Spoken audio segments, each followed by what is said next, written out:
Hey everyone, Erin here, and today we are kicking off a brand new follow series. We're starting right here at stage one, and as you can see, we've got a chassis in front of us that's going to be the subject of our entire follow series. Now, I'm going to keep exactly what coach this is under wraps for now because this is one of our newest floor plans, and I want you guessing. So drop down in the comments what you think it might be, and later on, you'll find out if you were right. So for today, let's talk about what's happening at this first stage, the foundation.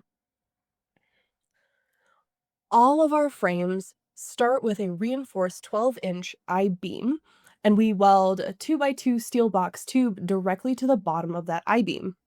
The entire frame is powder coated. And I want to touch on something important here, our partnership with Lippert.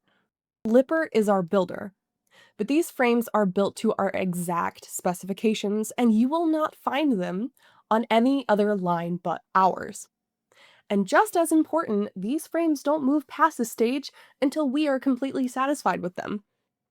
So, this design also allows for a total system integration from day one.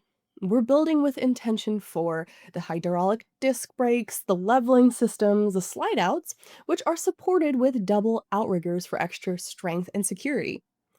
We also use a higher gauge steel and the larger I-beam frame to help mitigate frame flex.